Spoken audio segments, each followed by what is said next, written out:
estamos de vuelta y vamos a una nota. Vamos a presentarlo a Itai Hackman. Yo siempre le digo Itai, pero es Itai Hackman. Hola Itai, ¿cómo va? Buenas Hola, ¿cómo noches. andan? El Muy invento de bien, Carlos vamos de a los Soles, que ya presentarte, veníamos bueno, ustedes repitiendo en el saben, año es economista, 2017, diputado que eso en nacional, realidad es primer una candidato a estrategia diputado por Fuerza que se Patria en la ciudad de agudiza a Buenos partir, yo Aires, creo que dirige el con... Observatorio de Coyuntura Económica y Políticas Públicas, OSEP.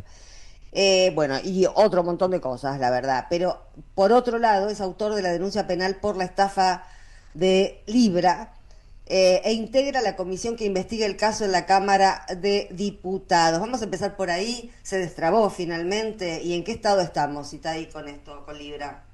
Bien, mañana jueves tenemos una nueva reunión. Nos habían hecho un artilugio que, digamos, difícil de explicar, pero viste, a veces esas cosas que se dividen en bloques artificialmente, bueno, todo para trabar la comisión y lograron que quede empatada, ¿no? Entre los que Sí, queríamos investigar y los que no recordamos. querían investigar. Estuvimos varios meses con ese lío y finalmente logramos destrabarla, así que mañana, si todo sale bien, vamos a lograr nombrar autoridades de la comisión y que por lo tanto empiece a funcionar, ¿no? O sea, en realidad, a partir de mañana, si todo sale bien, vamos a hacer funcionar la comisión. Comisión que tiene como objetivo principal determinar las responsabilidades políticas, ¿no? Siempre recordemos que una investigación en el Congreso no reemplaza lo que tiene que hacer el Poder Judicial, No, ¿no? claro.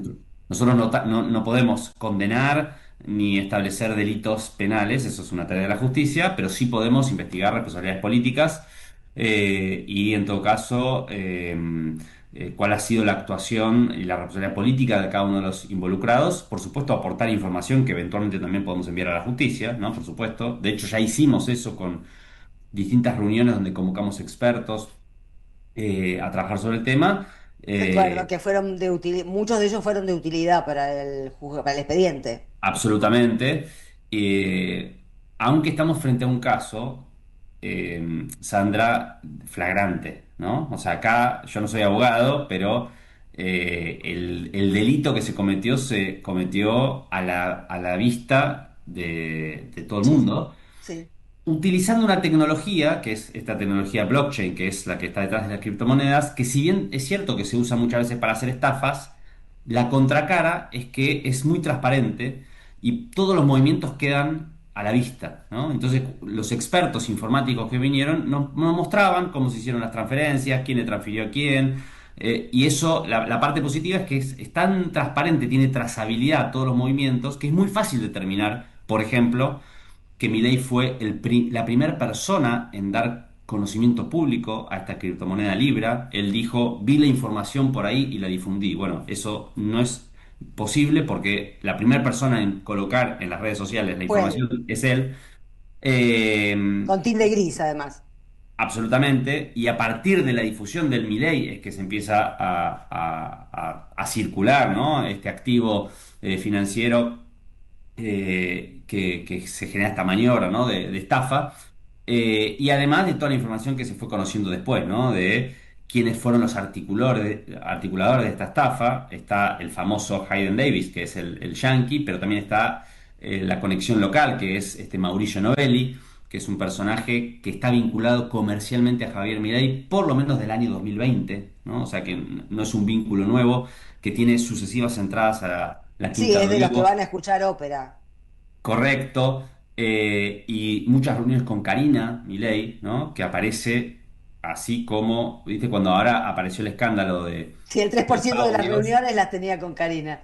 y ella aparece en todo, ¿no? O sea, aparece con Spagnolo. Incluso hay reuniones donde están Novelli y Spagnolo y Karina. O sea que el entramado de corrupción, digo, para hacer un año y medio apenas de gobierno, la cantidad de escándalos de corrupción, yo te digo, estamos frente a un estafador serial. Estafó con la criptomoneda Libra, estafó a los discapacitados con los contratos con los proveedores.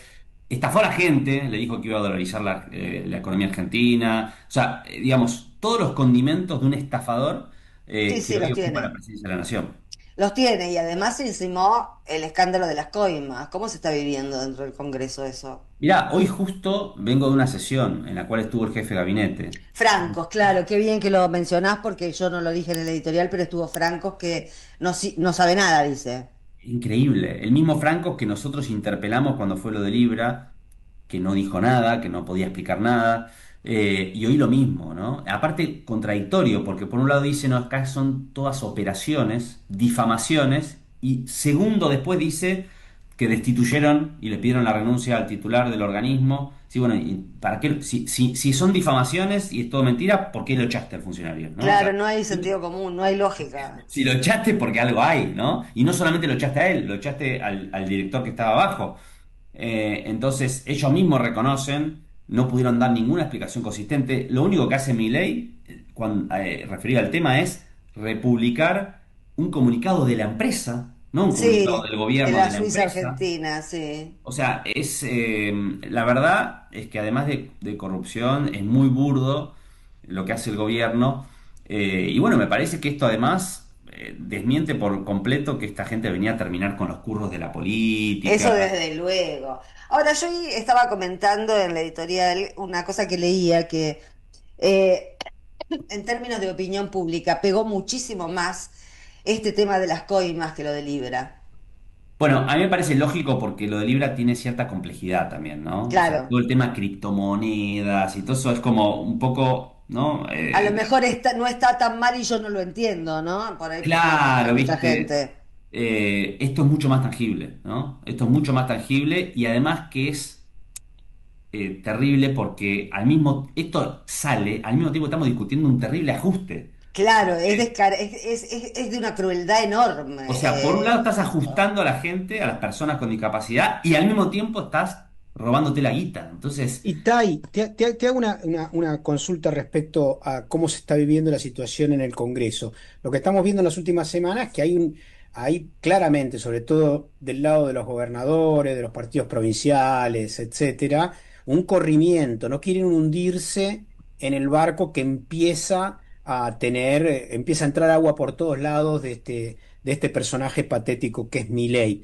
Eso en el Congreso, ¿se están conformando nuevos espacios de debate con otros diputados que antes estaban como muy prendidos a los gobernadores y haciendo de la veña a Milei?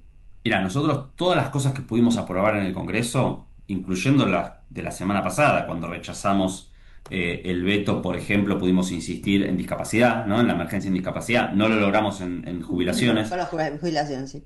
Pero todo lo que logramos en el Congreso fue articulando con otros bloques, obviamente, porque solamente con los diputados de Unión por la Patria no nos alcanza.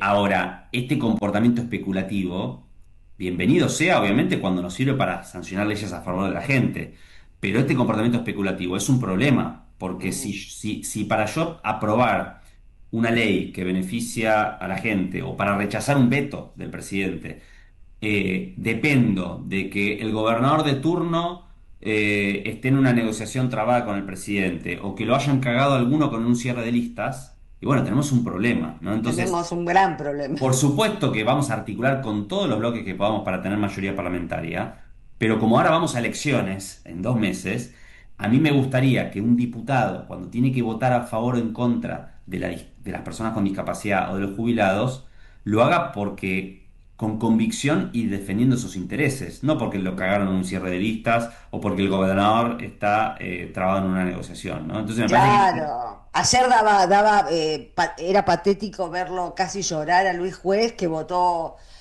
con Milei, teniendo una hija discapacitada, así es. arrepentido de haberlo apoyado, pero que cuando te tocan a tu hija llorás, cuando tocan a los hijos de todos los demás, no, es No, no, impresionante. por eso, nosotros necesitamos que los senadores y las senadoras, los diputados y las diputadas, defiendan esos intereses por convicción, no por especulación, ¿no? Y creo que Fuerza Patria, el espacio de unidad de todo el campo nacional popular que se presenta en estas elecciones, es claramente el espacio que te da esa garantía, ¿no? Que es el espacio que Ujú. va a representar y poder articular mayorías, pero también con convicción, ¿no? Por eso, de cara al proceso electoral, nosotros a toda la gente que quiere ponerle un freno a mi ley, que quiere que el Congreso sirva como un dispositivo para ponerle un freno a mi ley, les decimos el espacio Fuerza Patria. Fuerza Patria es la Claro. única que puede hacer que el Congreso tenga esa función frente a un gobierno que además está en un momento crítico, ¿eh? El gobierno está en crisis. El gobierno está en crisis y también están en crisis los gobernadores que votaron la ley Bases, nunca hay que olvidarse de los que votaron la ley Bases, que le porque dieron ya sabían lo facultades que iba a pasar, ya sabían. extraordinarias. Una pregunta Y no más, sumo. sabían que no se candidateen, porque la verdad que lo sabíamos todos. Correcto. Sumo, Perdón, sumo Jorge. una relativa a la campaña electoral que se viene. Itay, vos sos el primer candidato a diputado y expresás de alguna manera, es una opinión que tengo, una renovación Ujú. generacional también en relación que a quienes históricamente tenían el primer lugar en el espacio. Tenés como un vínculo, obviamente, con los más jóvenes que han sido en el último periodo quien lamentablemente, sobre todo los varones, más han acompañado a los liberticidas. ¿Cómo ves esa situación del vínculo con la juventud, que hay que hablarle e invitarlo a una nueva esperanza política de cara al futuro? Yo creo que bueno, obviamente es un tema muy relevante y que nadie tiene una fórmula, ¿no?, mágica, pero creo que hay dos, por lo menos, pistas, ¿no?, de por dónde ir. Una tiene que ver con convocarlos a transformar la realidad. Yo creo que muchas veces nuestro espacio, paradójicamente, ha sido visto, por lo menos por un sector de la juventud, casi como un defensor de un status quo, ¿no? Claro, Casi con una posición conservador. defensiva, exacto. Y Milei le propuso a la juventud hacer una revolución que es totalmente reaccionaria, De y, mierda. pero que tiene su épica, ¿no? Que tiene su rebeldía, ¿no? Frente a un status quo, ¿no? Entonces, creo que lo que nosotros tenemos que primero evitar es quedar en una posición muy conservadora defensiva, ¿no? Nosotros somos una fuerza que quiere transformar la Argentina. Claro, frente a la destrucción de Milei queremos defender también, queremos conservar las universidades públicas, queremos, pero en realidad también queremos transformar esas instituciones, ¿no? Claro, claro. Entonces me parece que lo primero es no perder ese espíritu transformador bueno, que atraviesa obviamente la historia del movimiento nacional popular en la Argentina y que quizás en el último tiempo nos ha quedado un poco lejos, ¿no? Esa perspectiva transformadora.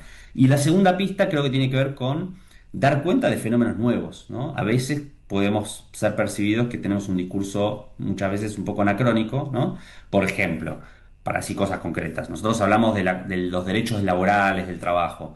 Ahora, tenemos que asumir que hay un universo muy grande de gente que está fuera de esa Sí. realidad, ¿no? De esa forma tradicional del trabajo asalariado con relación de dependencia y con un convenio colectivo y un sindicato. Eso es una parte, pero hay otra parte de la sociedad que no transita esa experiencia y muchas veces no le hablamos, ¿no? Y hay nuevas formas de trabajo que desde los sectores populares, que llamamos la economía popular, pero también de las clases medias, ¿no? Sobre todo profesionales, etcétera, que nosotros tenemos que empezar a incorporar. ¿Qué rol tienen esos sectores en nuestro proyecto de país, ¿no? Entonces, si la sociedad percibe que en nuestro proyecto de país solamente tiene un lugar el trabajador clásico, ¿no?, de mameluco que trabaja en una fábrica, bueno, estamos dejando una parte de la gente afuera. Creo que, lo pongo como un El ejemplo. 50% afuera, casi, 40%. Exacto, ¿no? Entonces, bueno, nosotros ahí tenemos que actualizar nuestra perspectiva, nuestra propuesta para incorporar a esos sectores.